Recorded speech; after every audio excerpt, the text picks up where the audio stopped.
welcome to Mama Shell's Kitchen. Today we're going to use some of our harvest that we got from the garden yesterday, and we're going to show you something you may or may not have known, but we're going to make squash bread. It's kind of like zucchini, but it's using summer squash, which we have an abundance of in the garden. So we're going to start with our squash. I'm going to show you just how to get it ready for your squash bread. So you're going to cut the ends and the middle, and you're going to scoop out the seeds from the inside.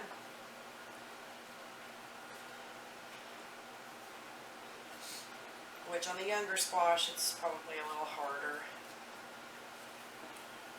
And golden rule as far as using squash is if you can take the potato peeler to the outside of it and it's tender enough for that, then you're good, you can use it. If it's too tough for that, then your squash is just either too old or too big or something. So you're going to get the seeds out and all of its guts until you have an empty shell. Which is probably better to peel it before you take the guts out. It's probably easier as a whole. But we're going to do this, and then we've got to grate, just like you would the zucchini for zucchini bread. You're going to grate it up and shred it. So there we go. We've got most of the peel off and all of the guts out. And we're going to leave it whole to put in the grinder for that. But we're going to end up needing 2 cups of grated squash for this recipe. And I have found that's usually 2 squash. So that's just kind of a hit or miss there. Okay, so we have grated our summer squash into 2 cups. Depending on the size of your squash, it's going to take 2 to 3 summer squash. This one took 3. So we have our summer squash. Nuts are optional. We've got 3 cups of flour. We've got our cinnamon, our salt, our baking soda, and our baking powder. And then here I've already mixed our eggs, vanilla, and sugar together. Then we're going to do, in the mixer, we're going to do the wet ingredients and then the dry ingredients. If you're going to add nuts, you wait till the last minute to add those. Now there's other ways to do your squash bread.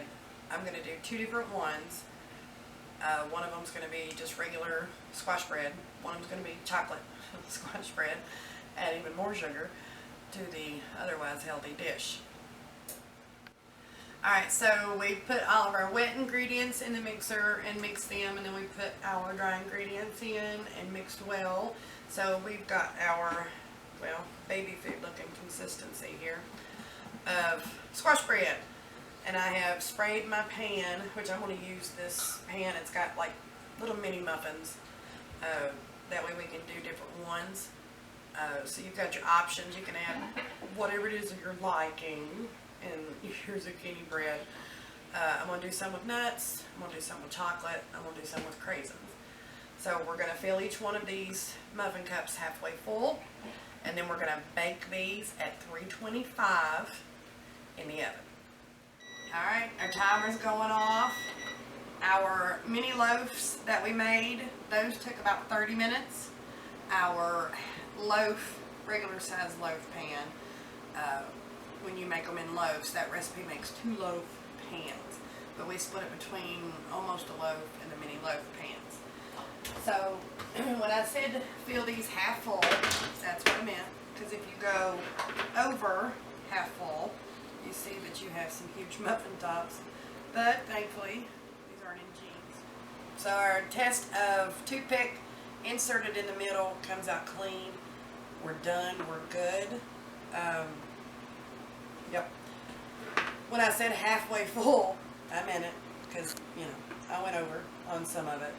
And then our loaf pan here.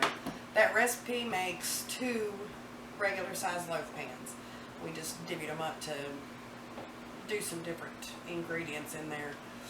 But the mini loaf pan tray at 325 took about 30 minutes. This about 10 minutes longer, and then it was done. So we're going to get all these bad boys out and put them on a cooling rack, and then we'll see which topping we enjoyed the most.